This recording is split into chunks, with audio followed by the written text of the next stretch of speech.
ते काही नाही, यावर आता एकच पर्याय, यापुढे इंद्रा आणि राणी या घरात एकत्र बाहेर जाणार नाही.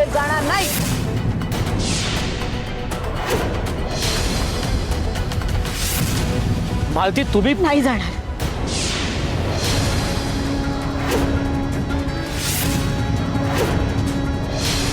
हे बघ राणी, हे असं काही करायची गरज नाहीये.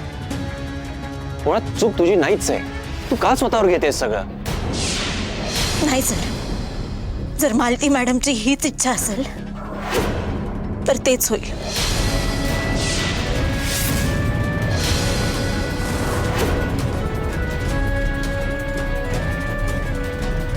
राणी, राणी अगं, आई सिरियसली तुझ्याकडनं ही अपेक्षा नव्हती मला. तू एका फोटोवरनं एवढा तमाशा केलास आणि त्या फोटो काढणाऱ्या तर मी सोडणार नाहीये.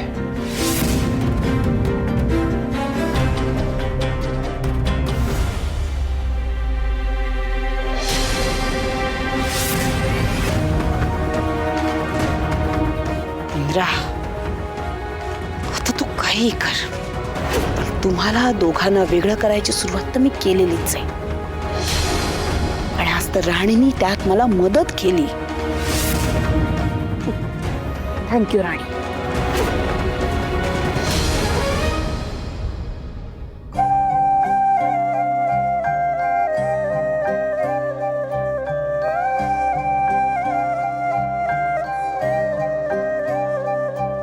राणी, जे काही झालं त्यात तुझी काही चूक नाही, रादर आपली काही चूक नाहीये. आता आपण तिथे होतो, एक्झॅक्टली त्याच वेळी तो माणूस तिथे आला, त्याने फोटोज क्लिक केले, यात आपण काय करणार?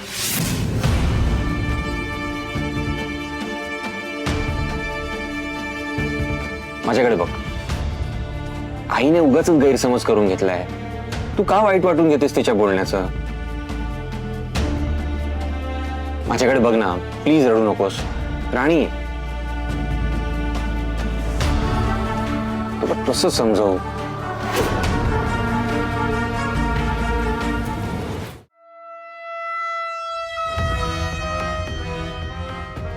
उर्मिला, काय असतेस? आणि मला सांग, खाली आरडाओरडा कसला सुरू होता? खूप मज्जा आली. त्या राणीचा चेहरा बघण्यासारखा झाला होता. काय काय झालं नेमकं? हो, थांब जरा. हे बघ, दोघांनी फोटोशूट केलं? डोंट टेल मी, तुला हे असलं काही करायचंय? नाही रे, मला नाही करायचंय. अरे याच फोटोवरून तर महाभारत झालं ना. ती मालती राणीला अशी बोलली विचारूच नकोस. की बोलली? हो ना, त्या राणीचा पान उतारा केलाय. आता इथून पुढे इंद्र आणि राणीला एकत्र कुठेही जायची परवानगी नाही. आणि हे बघ काय लिहिलंय, महाडिकांची सून रस्त्यावर असे चाळे करत फिरते, आबांचे असे संस्कार.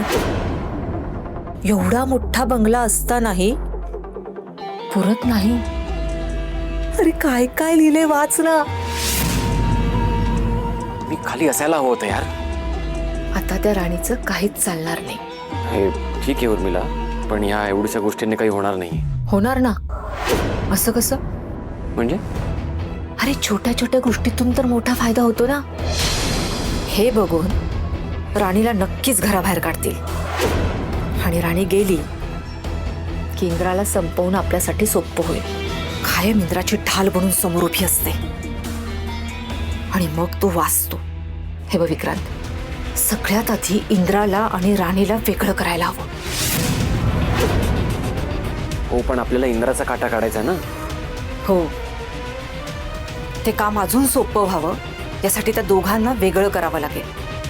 आणि ते कसं करायचं त्याचा आधी विचार कर. राणी, तू जर जास्त रडलीस ना तर तुला हेडेक होईल ना, आणि मग तू आजारी पडशील. म्हणजे तू आजारी पडलीस तर मी घेईन तुझी काळजी, मी तुला प्रॉमिस केलंय ना.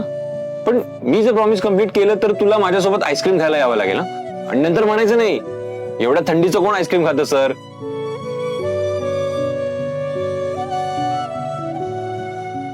त्या माणसामुळे झालंय हे सर. थोड्याशा लाईक्स आणि व्ह्यूज साठी त्याने आपल्या फोटोजचा मिसयूज केलाय. त्याला सोडणार नाहीये मी.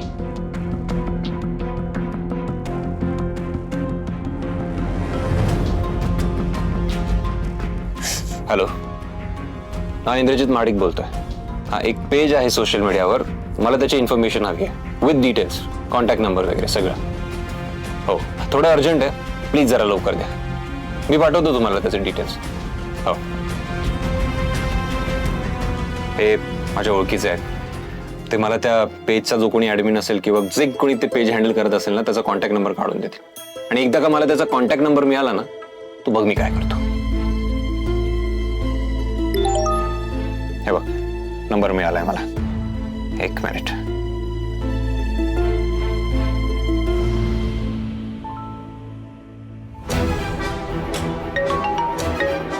कोणाचा फोन आला? हॅलो, कोण बोलतंय? फोटोज क्लिक केले ना आमचे. नाव नाही माहित माझं. कोण बोलतंय? इंद्रजित महाडिक बोलतोय. काय रे, लाज नाही वाटत? आमची परमिशन न घेता आमचे फोटोज मिसयूज केले आणि तुला काय वाटलं आमचे फोटोज मिसयूज करशील आणि आम्ही तुला काहीच नाही बोलणार? स्वतःमध्ये काही करायची धमक नसते तुमच्यात. मग हे असे लोकांचे फोटोज यूज करायचे, व्ह्यूज मिळवायचे, लाईक्स मिळवायचे.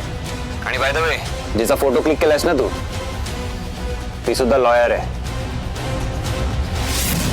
आता भेटू कोर्टात. नाही साहेब, सॉरी चुकलं माझं. केस नको. हो का? आता कळतंय तुला तू चुकलायस ते. लोकांच्या कमेंट्स वाचताना तर खूप मजा आली असेल. नाही मी तेच. मी ते काय, आता जे काही बोलायचंय ना ते कोर्टात बोलायचंयस. नको सर, तुम्ही म्हणाल ते मी करतो.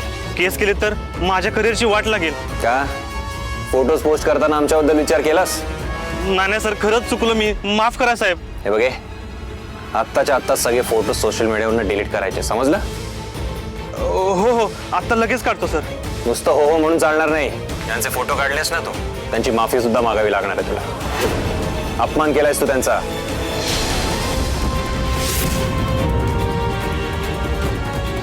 Sorry madam, sorry. पुन्हा अशी चूक नाही होणार. हा चल, आता फोटोज डिलीट कर सगळे आमचे. हॅलो सर, सोशल मीडियावरून सगळे फोटो काढलेत. आता कोणालाही दिसणार नाहीयेत. हा ठीक आहे. आणि हे घे, इथून पुढे असलं काही केलंच ना तर याद राखा,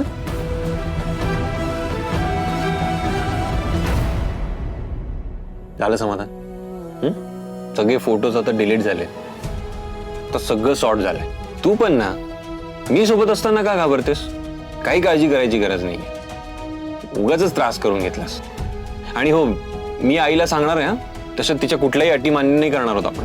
मी तिला सांगणार आहे की आपण दोघं एकत्र बाहेर जाणार आहोत करून. सर, नाही तुम्ही असं काही करणार नाहीये, काही सांगायचं नाहीये त्यांना. अगं पण सर, हे बघा, मी त्यांचं ऐकणार आहे. आणि त्या जर म्हणतायत ना की मी तुमच्या बरोबर कुठेही बाहेर जायचं नाही, तर मी नाही जाणार. पण त्याची काहीच गरज नाहीये राणी. आता सगळं मॅटर सॉल्व्ह केलंय मी. सर, हा एकच प्रश्न नाहीये, पण आपण थोडे दिवस तरी हे पाळूया. पण का? कारण माझी सुद्धा हीच इच्छा आहे.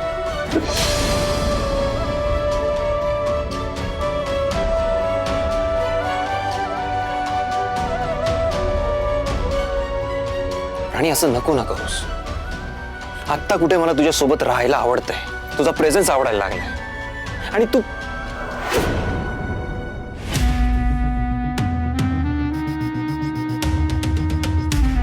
काय ग, विक्रांत कुठे आहे? झोपलाय का अजून? नाही, त्याचाही डबा भरायचा आहे ना म्हणून. तो सकाळी लवकर उठून ऑफिसला गेला सुद्धा. डबा घेऊन गेलाय. रत्नाईनेच बनवला होता त्याच्यासाठी डबा. तुझं बरं आहे बाई, सासूला जे काही कामाला लावतेस तू. जसं तुम्हाला त्या राणीनं कामाला लावलंय. काय म्हणालीस? कुठे काय, मी म्हणाले त्या राणीमुळे तुम्हाला किती काम करावं लागतं नाही? नक्की हेच म्हणालीस ना? हेच. इंद्राभाऊजी ऑफिसला निघाले बघा. इंदिरा, काय रे बाळा, तू नाश्ता केलास ना व्यवस्थित? तुला आवडतात ना म्हणून पोहेच बनवायला सांगितले होते. आवडले ना? खाल्लंस ना व्यवस्थित? बरं, तुझ्यासाठी आज मीच डबा बनवलाय. बरं, ह्याच्यात तुझ्या आवडीची भाजी आहे. आणि रात्री पण तुझ्यासाठी आवडीचंच बनवते. छान ना, तुला आवडते अशी वाटाण्याची उसळ बनवते, भजी बनवते. आणखी काय हवंय का तुला? पण ठीक आहे, जाऊ देत, मी माझ्याच पद्धतीने काहीतरी करते. बरं, हा घे डबा. इंद्रा, काय झालंय बाळा? मी काहीतरी विचारते ना तुला, तू काहीच का नाही बोलत आहेस?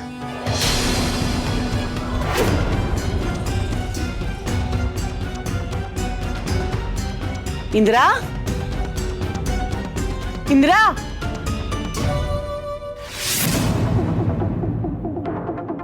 अरे बापरे, एवढा हटापिटा केलात तुम्ही, ते साधं बोलले सुद्धा नाही तो तुमच्याशी. आता बोलू नको हे सुद्धा तिनंच सांगितलं की काय? नाही म्हणजे याआधी इंद्रा भाऊजी कधी तुमच्याशी असे वागले नाहीत ना? ती राणी आल्यापासून ना इंद्राचं वागणं हळूहळू बदलत चाललंय. मी तिला आता सोडणार नाही. माझा इंद्रा डबा न घेताच गेला. अरे वा, टाकली ठिणगी. आता लवकरच भडका उडायला पाहिजे म्हणजे झालं.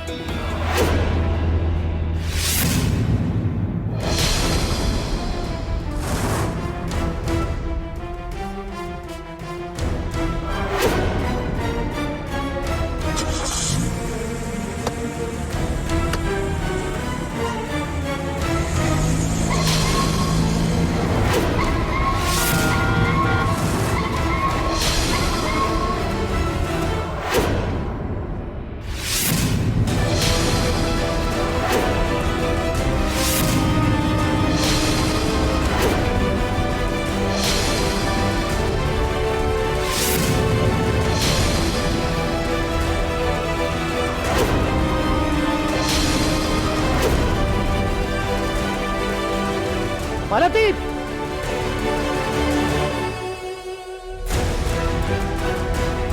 मालती, काय करता तुम्ही?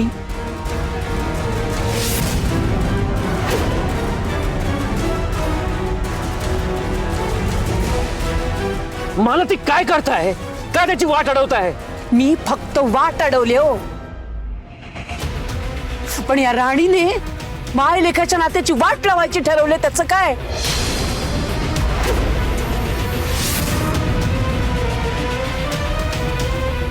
माझं ना नशीब फुटलं होतं म्हणून या भिकारडीला मी माझ्या घरात घेतलं.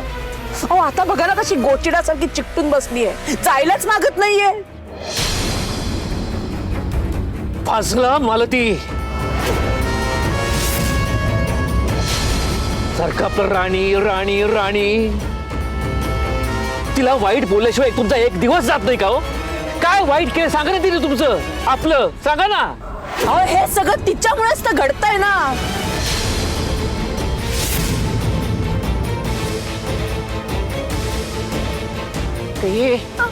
इकडे बोल, सांग ना कसं तू माझं घर पोखरायला घेतलंयस ते बोल ना.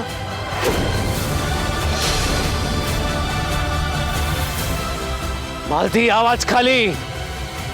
ओरडून बोलायची गरज नाहीये. तुम्ही मध्ये बोलूच नका. माझा आणि या राणीचा हिशोब आहे जो कधी ना कधी मला चुकता करायचाच होता. खूप खुश असशील ना तू आता? हेच हवं होतं ना तुला. तुझ्यामुळे माझा मुलगा माझ्या अंगावर गाडी चढवायला निघालाय.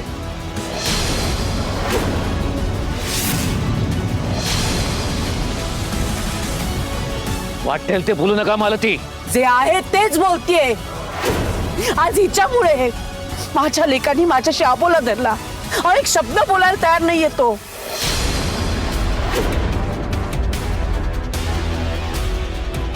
याआधी असं कधीच घडलं नव्हतं. मालती मॅडम, मी काय केलंय? मी इंद्रजित सरांना तुमच्याशी बोलू नका असं काहीच सांगितलं नाही. मी काय करेन असं? खोटं खोटं बोलतेस तू. सगळं करून ना नामानिराळी राहू नकोस. तुझी खेळी मला कळत नाही असं समजू नकोस. हा जो भोळा चेहरा आहे ना, हा भोळा चेहरा करून तू बाकीच्यांना फसवू शकतेस, मला नाही.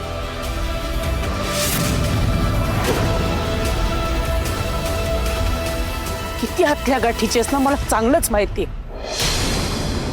तुझ्यासारखी निर्लज्ज पोरगी मी पाहिलीच नाही ती. इतकं बोलून सुद्धा माझ्या घरात अजूनही ठाण बांधून बसलीस तू. उर्मिला, तुम्ही मालती बरोबर किचन मध्ये होतात ना? मग नेमकं काय घडलं? आबा मी काय सांगू. जे घडलं तेच सांगा. मालती आई सकाळी लवकर उठून इंद्रभाऊजींना डबा बनवण्याच्या तयारीला लागल्या आणि प्रेमानं डबा घेऊन गेला त्यांना द्यायला. तर त्यांनी घेतलाच नाही.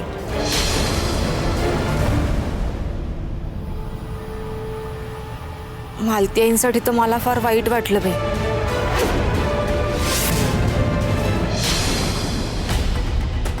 काहीला तिच्या पोरापासून वेगळं करायला निघाली होतीस का ग भिकारडे? का कुठे पेडशिले पाप सांग ना. तुझ्या वाटेत मी काय काटा बनून होते का? ते इंद्राच्या हातूनच मला मारायला निघालीस. म्हणजे मी गेल्यानंतर इंद्राला हाताशी घेऊन हे घरदार हा पैसा अडका सगळं स्वतःच्या ताब्यात घ्यायला बघतेस. बोल ना. आई बस.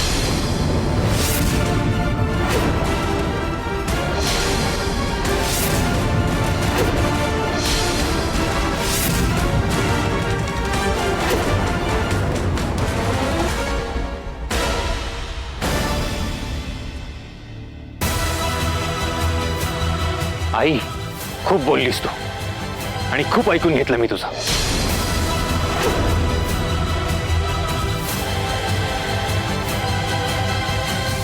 सतत एकच गोष्ट बोलत असतेस तू आणि तुला नेहमी मी एकच सांगतो, राणी बद्दलचा तुझ्या मनातला राग काढून टाक प्लीज. नाहीये तिच्या मनात तुझ्याबद्दल काही.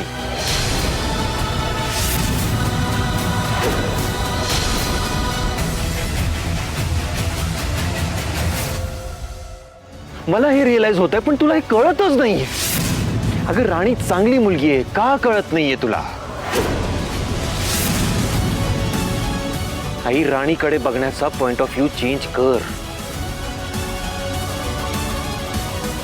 आणि मी ना तुझ्याशी बोलण्याचं यासाठीच टाळत होतो, कारण मला कंटाळा आलाय तुझ्या सतत भांडण्याचा. त्रास होतोय मला. या घरात जर आपण सतत भांडत बसणार असू तर आपण फॅमिली म्हणून का राहतोय सांग ना मला. एखाद्याशी बोलण्याची इच्छाच होऊ नये, इतकी भांडणं, इतका केओस, सतत बडबड, सतत एकमेकांबद्दल राग. का?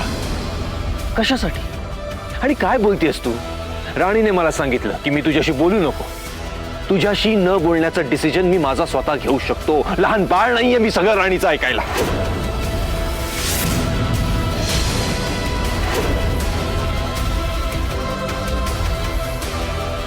आणि राणी तुझी दुश्मन असल्यासारखी का वागतेस तू? मी सांगून थकलो, आबा सांगून थकले, पण तू कोणाचं ऐकायलाच तयार नाहीयेस. काही झालं की राणी राणी राणी.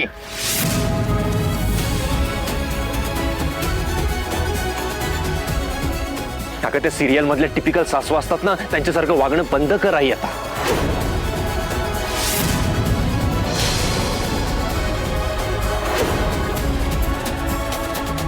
सतत तिला काढून पाडून बोलणं, टोचून बोलणं, रागावणं, तिला हर्ट करणं, या सगळ्याला ना डोमेस्टिक व्हायलन्स म्हणतात.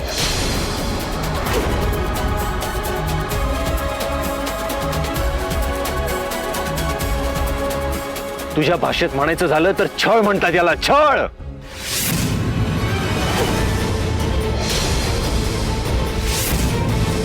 का छळ करते का मी?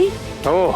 तसं असेल तर मी तुझ्या लाडकीलाच विचारते ना, काय ग बाई, काय छळ केला ग मी तुझा? काय त्रास दिलाय मी तुला? सांग ना.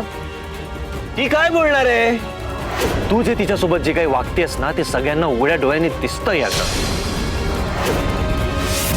सतत तिला टोचून बोलणं, तिच्या अंगावर धावून जाणं, ती वस्तीतून आली म्हणून तिला ऐकून दाखवणं, हे सगळ्याला छळच म्हणतात आई. बरोबर आहे इंद्राचं.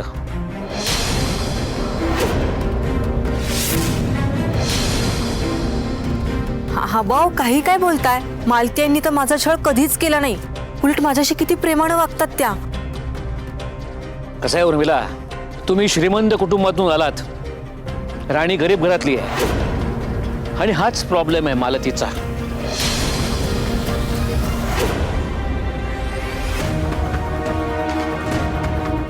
म्हणून मला ती राणीला सतत बोलत असते. आई, अजूनही वेळ गेलेली नाही. तुझ्या लक्षात का नाही येत आहे? तू चुकतेस आई, तू चुकतेस. मी चुकते ना. आता मी चुकते म्हटलं मला माफी मागितली पाहिजे. मी राणीची माफी मागते म्हणजे तुमच्या सगळ्यांचं समाधान होईल ना. आई, ए बाई, आई. माफ कर मला. नाही, माझ्या लेकाला ना मीच चुकीची वाटते आणि तू बरोबर वाटतेस. पण मला तुझी माफी मागितली पाहिजे ना. मी ना तुझ्यासमोर हात जोडते, पाया पडते तुझ्या. नाही, मी एक काम करते. मी पदर पसरते तुझ्यासमोर. अहो, तू गणदाशीला दंडवत घालते बाई. आरती पानावर या. तुम्ही काय करताय? उठा. असं कसं? अशी कशी उठू? माफी तर मागायलाच हवी ना बाई. आई नाही, नाही तर माझ्या लेकाचा राग जाणार नाही, तो अबोला सोडणार नाही. माफी तर मागायलाच हवी. तुम्ही असं नका करू. मला ती थांबवा हे सगळं. मी माझ्या लेकाच्या काळजीपोटी सगळं करते ग. नेहमी त्याच्या सुखाचा विचार करते. पण आता त्यालाच त्याची आई बदलले असं वाटतंय. ती चुकते असं वाटतंय. आता आई चुकते म्हटल्यावर तिला तिची चूक सुधारायला पाहिजे ना. तेच तर करते मी. म्हणून तर माफी मागते. बाई, मला माफ कर. प्लीज उठा. नाही नाही, एक काम करते. मी ना कान धरते तुझ्या समोर. अहो, तो उठा बशा काढते. हे घे. इला बाबा, तू पण सांग अजून काय करू. आई, हा? ते पानावर या. काय चाललंय तुमचं? का तुम्हाला पण तर तेच तर हवं होतं ना, की मी तुमच्या लाडकीच्या पायावर नाक घासावं. आता तेच करते हो मी.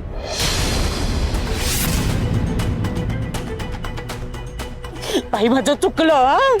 मी नाक घासते. थांब तुझ्या पायावर. काय करताय मालती मॅडम? बघा मालती मॅडम, तुम्ही असं नका करू प्लीज. तुमची जागा माझ्या पायापाशी नाहीये. सर, तुम्ही बोला ना काहीतरी. थांबवा त्यांना.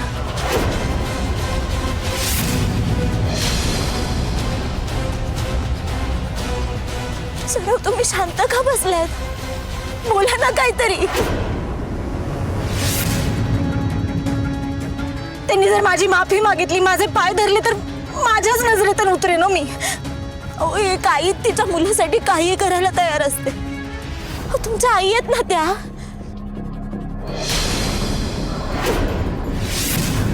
अहो, सर, तुम्ही का काहीच बोलत नाही आहात? अहो, बोला काहीतरी. असं नका वागू. अहो, त्या खरंच तुमच्या काळजीपोटी, प्रेमापोटी असं वागतायत. त्यांनी तुमच्यासाठी जर डबा बनवला होता तर तुम्ही तो घ्यायचा ना. तुम्ही जर त्यांच्याशी आबोला धरलात तर त्यांना वाईट वाटणारच आहे ना. आई आहेत त्या तुमच्या. अगं बाई, हे काय बघतेय मी? राणी मालतीसाठी इंद्राशी भांडायला लागली. चांगलंच आहे, हेच तर हवंय. जगातल्या कुठल्याही आईचं काळीच पोरासाठी तुटतंच. त्यांचा खूप जीव आहे तुमच्यावर. सर, तुम्हाला जर त्यांच्या चुका दिसतायत, त्यांचं असं वागणं दिसतंय, तर त्यांचं प्रेम, त्यांची माया का दिसत नाहीये? ते बघा ना तुम्ही. राणी, अगं पण सर, तुम्ही आता काहीच बोलू नका. कारण तुम्ही आता काही बोललात ना तरी सुद्धा तुमचं हे वागणं आणि मालती मॅडमशी आबोला धरणं मला नाही आवडले.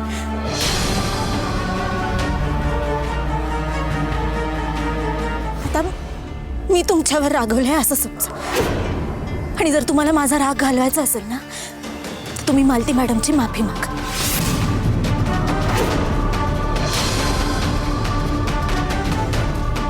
त्यांच्या पायावर डोकं ठेवा आणि म्हणा की असं परत कधीच होणार नाही. राणी, पण तुला त्रास होऊ नये म्हणून मी. सर, पण मला त्यांचा त्रास बघवत नाहीये आता.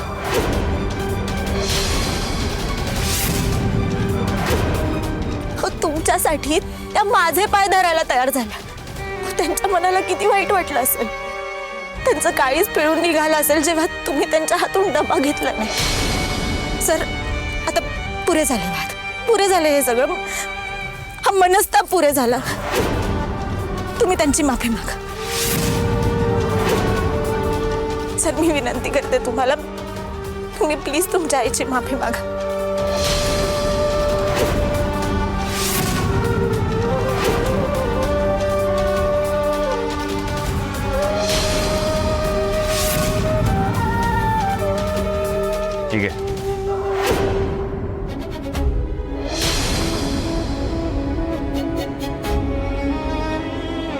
सॉरी.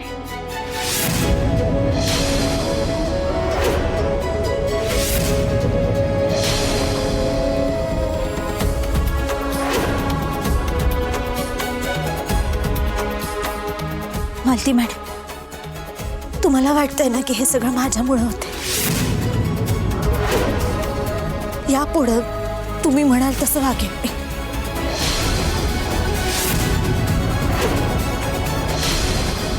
माझी अजिबात इच्छा नाही तुम्हाला त्रास द्यायची. यापुढं तुम्हाला त्रास होणार नाही असं वागेन मी. सगळ्या गोष्टी तुमच्या मनासारख्या होतील. तुम्हाला मी इंद्रजित सरांबरोबर बाहेर गेलेला आवडत नाही ना? ठीक आहे, मी नाही जाणार त्यांच्याबरोबर बाहेर. त्यांच्याबरोबर जॉगिंगला सुद्धा जाणार नाही. तुम्हाला जसं हवं ना तसंच वागेन मी. मी तुमचा शब्द नाही मोडणार.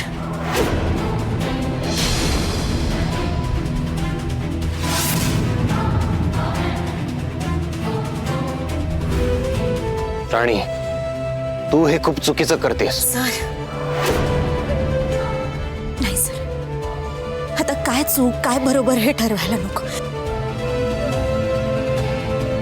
त्याच्याबद्दल बोलायलाच नको. यापुढं आपण मालती मॅडमचा शब्द पडू द्यायचा नाही.